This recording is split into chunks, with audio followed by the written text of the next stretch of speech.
गुरुवे नमः। सजगरतार जोगी पीर धाम से जय गुरु पीरों की जय। जोगी नाथ की कहते हुए जानेंगे सबसे बड़ा पश्चाताप बाबा जी की रहमत से कृपा से कि सबसे बड़ा पछतावा किसको माना जाता है। जहाँ जीव के लिए सबसे बड़ा पछतावा जब पछताने वाली बात मन से होती है। तो वैसे भगवान को पाने के लिए कर्म धर्म ज्ञान योग ऐसे कई मार्ग हैं। ज्ञान के अंदर योग और ज्ञान आया था, भक्ति मार्ग और कर्म धर्म मार्ग जो कर्म कांड से 80,000 श्लोकों से वर्णाश्रम धर्म से वेदों में बताया गया। तो उसमें पश्चाताप बताया गया, अगर ये पाप तुमने किया है इसके लिए ये पश्चाताप है, अगर ये किया है गुनाह तो इसके लिए ऐसा कर लो। लेकिन हमारे अनंत जन्म होने के कारण अनंत जन्म में अगर एक पाप भी अगर किसी ने किया है तो अनंत जन्म की उसके संचित कर्म पड़े हैं। इसलिए कितने भी कर्म धर्म का पालन करते हुए हम जितना भी उसका पश्चाताप करके उन कर्मों से अगर मुक्ति भी पाना चाहेंगे, कर्म कांड या कर्म धर्म मार्ग से वर्णाश्रम धर्म से, तो तब भी वो 1 2 4 10 20 पापों का ही पश्चाताप करते हुए ये जिंदगी खत्म हो जाएगी और अनंत जन्म के पाप उसमें फिर भी बच जाएंगे। क्योंकि हमारे अनंत जन्म हुए हैं, तो अनंत जन्म में से अगर एक एक पाप भी लगाओ 10 10 भी, तो अनंत पाप हमारे जमे संचित कर्मों के हिसाब से, जिसके कारण 84 लाख योनियों का बंधन है। हमारा जन्म उस पाप पुण्य को भोगने के लिए हो रहा है। लेकिन सबसे बड़ा पछतावा बाबा जी क्या कहते हैं, लखदाता जी जब पौणारी जी जय सतगुरु साईं वेद शास्त्र ग्रंथ पंथ, तो ये कलयुग जो 4,32,000 वर्ष का है, इससे डबल द्वापर 864 का, इससे ट्रिपल त्रेता 12,96,000 वर्ष का, और इसके 4 गुना सतयुग 17,28,000 वर्ष का, और चारों को जोड़ दिया तो 43,20,000 वर्ष की एक चतुर्युगी बनती है। और जब 14 बार ये चतुर्युगी बीत जाती है उसको एक मनवंतर कहते हैं, 30 करोड़ 66 लाख वर्ष का। तो ऐसे जब 14 मनवंतर होते हैं इसको एक कल्प कहते हैं, 4 अरब 32 करोड़ 40 लाख 80,000 वर्ष का। इसको ब्रह्मा का एक दिन भी कहते हैं। तो ये एक कल्प की आयु ही 4 अरब 32 करोड़ 40 लाख 80,000 वर्ष की। तो ऐसे कई करोड़ों कल्पों तक हमें फिर मानव शरीर नहीं मिलता, नर नारी बनने का मौका नहीं दिया जाता, क्योंकि हमें 84 लाख योनियों में फिर घूमना पड़ता है। क्योंकि हमने ये मानव देह ये जिसके लिए हमें मिला था वो काम ना करते हुए खाना पीना सोना और भोगना, ये चारे काम पशु पक्षियों कीट पतंगा वाले ही किरदी भोग जा योनि वाले किए। हमारी अंतरात्मा में जो प्यास थी आनंद सुख शांति प्रेम की पाने की, वो इसलिए थी क्योंकि हम एक दिव्य आत्मा थे, सच्चिदानंद स्वरूप थे। लेकिन काल माया के प्रभाव के कारण हमें अंत तक पता ही नहीं चला, और ऐसा गुरु नहीं मिला जो हमें सही समझाए, सही साधना कराए कि हम कौन हमारा कौन।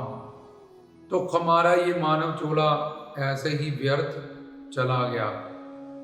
और जब गुरु पीर साधु संत फकीर जब माया हमें दंड देती है तो तब हमें पता चलता है कि संसार में कोई सुख नहीं। जब कोई मर गया तो क्या साथ में ले गया, नंगा आया था शरीर भी इसका यहाँ पे जला दिया गया, अपने साथ क्या ले गई, एक सुई तक भी नहीं ले गया, 1 रुपया तक भी नहीं ले गया। ये सब घर परिवार रिश्तेदार कोठियाँ कारें ये सब यहीं पे ही छोड़ के चला गया। कुछ भी इसका सहायक नहीं हुआ, सिर्फ अपना कर्म ये साथ ले गया। और सारी जिंदगी ये नर नारी या जीव सुख शांति प्रेम आनंद के लिए ही प्रयत्न करता रहा, और संसार की बहुत सारी कामनाएं पूरी करने के बाद भी ये अतृप्त रहा, अशांत रहा, काम क्रोध लोभ अहंकार से ग्रस्तरा आदि देवी का दवातिक आध्यात्मिक, इन सब पापों से, इन सब दुखों से युक्त रहा। तो इसका मानव चोला जब गुरुओं पीरों संतों फकीरों ने वेद ग्रंथों शास्त्रों ने समझाया, तो भी इसने अपनी बुद्धि में अनंत जन्म के पाप होने के कारण उनकी बातों को नजरअंदाज किया। संतों की बात नहीं मानी, ग्रंथों की बात नहीं मानी, वेदों की बात नहीं मानी कि भाई तुम आनंद सुख शांति प्रेम चाहते हो, क्यों चाहते हो ये पता तो कर लो, और सुख शांति प्रेम आनंद है क्या है, वो मिलेगा किसके पास, उसके लिए करना क्या है। ये सब बातों का ज्ञान ना मिलने के कारण अंत में जब फिर मानव चोला इससे छीन लिया गया, क्योंकि भगवान ने कहा खाना पीना सोना भोगना तूने यही 4 काम किए, और पिछली बार जब तुझे मानव शरीर मिला था तूने वचन दिया था कि अगली बार एक मौका दे दो, मैं लापरवाही नहीं करूँगा और मैं साधना करके ठीक ठीक वेद शास्त्र ग्रंथों के अनुसार अपने लक्ष्य को साध लूंगा।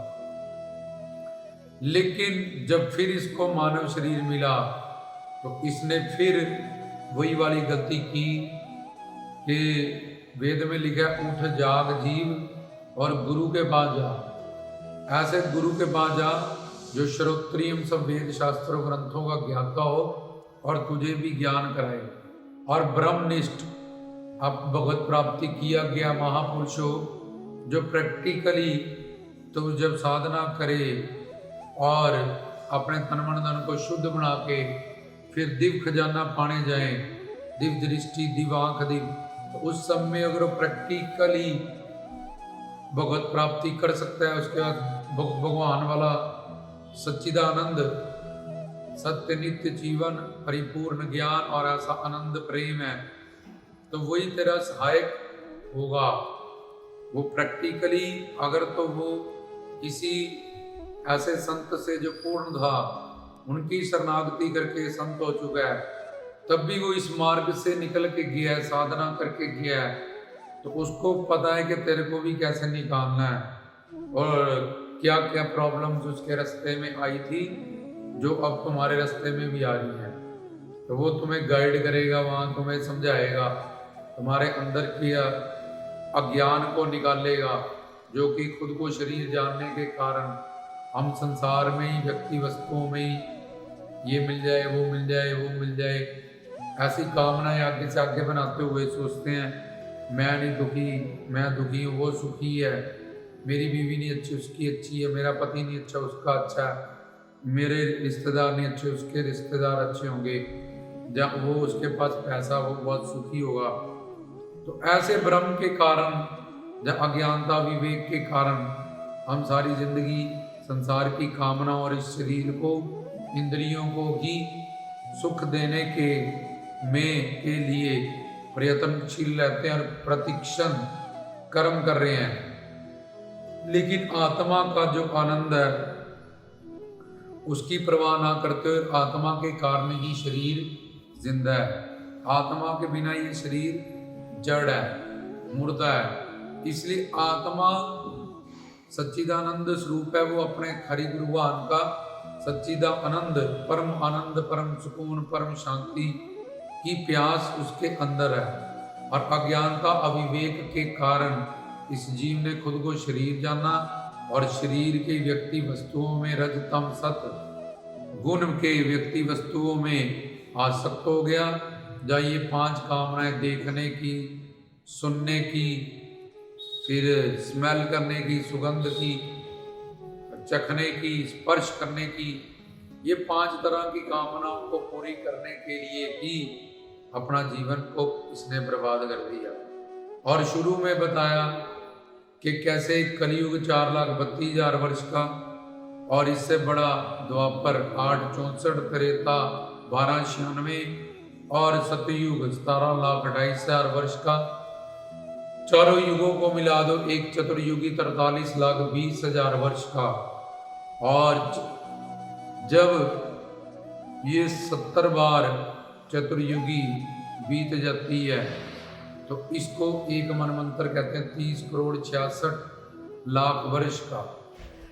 और जब 14 मनवंतर हो जाए तो उसको एक कल्प कहते हैं। ऐसे कई एक कल्प की आयु, इसको ब्रह्मा का दिन भी कहते हैं। इतनी देर तक सृष्टि होती है, फिर ब्रह्मा की रात, फिर प्रलय हो जाता है। इतनी देर तक कुछ नहीं रहता। ईश्वर, ये माया शक्ति और जीव उसमें समा जाते हैं, फिर इतनी देर बाद सृष्टि होती है, उनको प्रकट कर देता है। तो ऐसा एक कल्प और एक ब्रह्मा के दिन को कल्प कहते हैं, सर्ग कहते हैं, रात को प्रलय कहते हैं। तो ये सारे इतने करोड़ कल्प तक भी नर नारी बनने का मौका उस जीव को फिर नहीं मिलेगा, मानव शरीर नहीं दिया जाएगा, और फिर उसको सबसे बड़ा पछतावा होगा उसको खोने का, क्योंकि उसके बाद उसको 28 नरक में ले जाया जाएगा, सजा दी जाएगी। अंडज, अंडों से पैदा होना, जेरज पेट से पैदा होना, उद्भिज धरती से पैदा होना, और स्वेदज पसीने से पैदा होना, जैसे कि जून, लीखे और चीचड़ मैल और पसीना बन के बनते हैं। और पेट से पैदा होने वाले जैसे गाय, घोड़ा, इंसान, अंडों से पैदा होने वाले पक्षी जैसे कि मोर। तो ऐसे धरती की गर्भ से पैदा होने वाले पेड़ और पहाड़, तो उसको ये 4 खानियों में से भूचर मतलब धरती पर रहने वाले जीव, खेचर उड़ने वाले जीव, जलाचर पानी में रहने वाले जीव जैसे समुद्र में कितने जीव, तो ये भूचर, खेचर, जलाचर, इसमें 84 लाख तरह के शरीरों में उसको धारण करना पड़ेगा।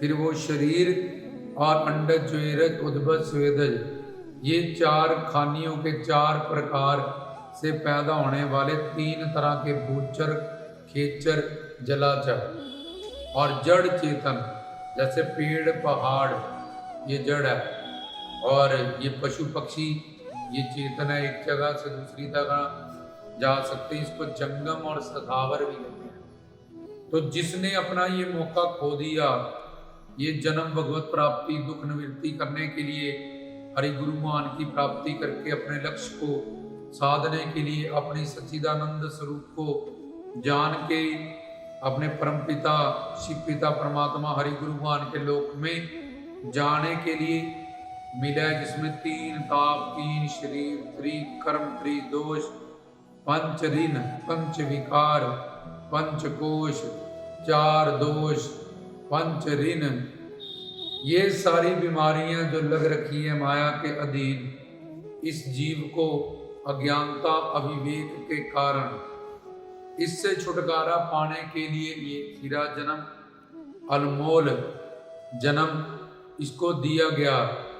अगर इसने ये अवसर खो दिया तो एंड में इसके पास फिर पश्चाताप आएगा कि मैंने अपने मानव चूल्हे को खो दिया, और फिर 28 नरक का चक्कर लगाएगा, और फिर अंडज, ज्वेरज, उद्भज, स्वेदज से भूचर, खेचर, जलाचर जीव बनेगा, कुत्ता, बिल्ला, बंदर, ये सब माँ बाप बनेंगे। फिर संघर्ष करना पड़ेगा रोटी, कपड़ा, मकान के लिए। पशु पक्षियों को देखो कितना संघर्ष है, कितनी ठंड है, कहाँ जाएं, किसी के घर जाएं वो मारते हैं लट।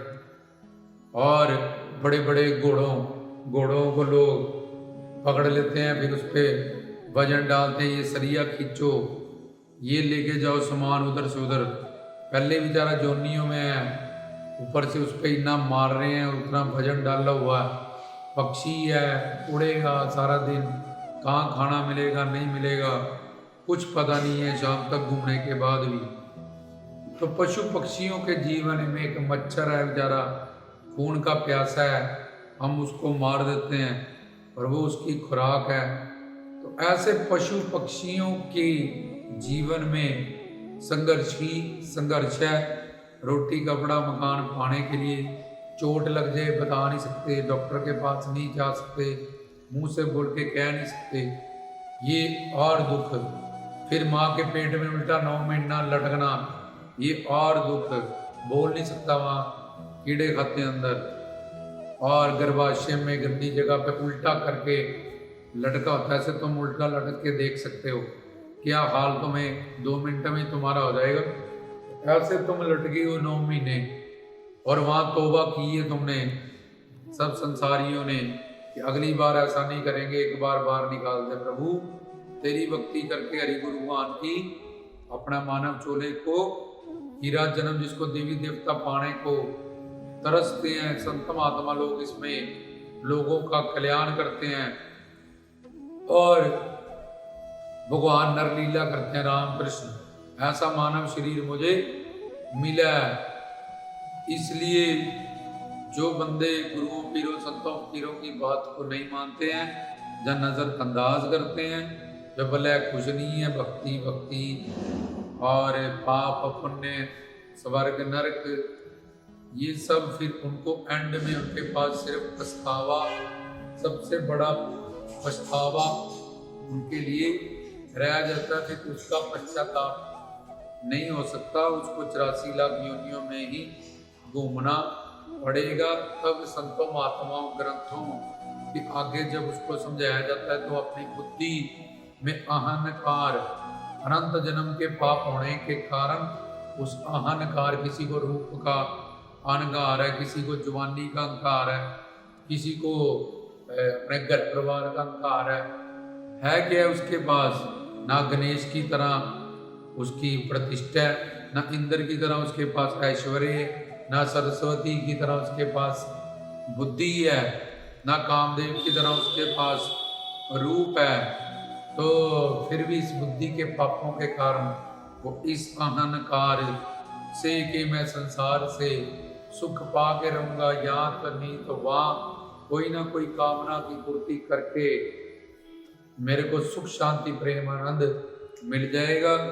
इसके भ्रम के कारण वो अपने मानव चोले को खो देता है और दुख निवृत्ति और आनंद प्राप्ति का लक्ष्य ये समझ नहीं पाता कि मेरी जितने भी कामनाएं मेरे को हो रही हैं, जब मैं जो भी सामान इंद्रियों को ला के दे रहा हूँ, इकट्ठा करके शरीर को दे रहा हूँ, इस सब से आत्मा इनकार करती है। क्योंकि जैसे आँख का काम कान नहीं कर सकता, कान का काम जुबान नहीं कर सकती, ऐसे ही आत्मा का सुख संसार की किसी व्यक्ति वस्तुओं में हो ही नहीं सकता। तो मिलेगा कैसे? क्योंकि ये सारी चीजें रजतम सत माया से बनी है और आत्मा दिव्य है जो सच्चिदानंद स्वरूप है। उसको आज सुख शांति प्रेम आनंद हरि गुरु भगवान की दुनिया में ही उसको प्राप्त होगा।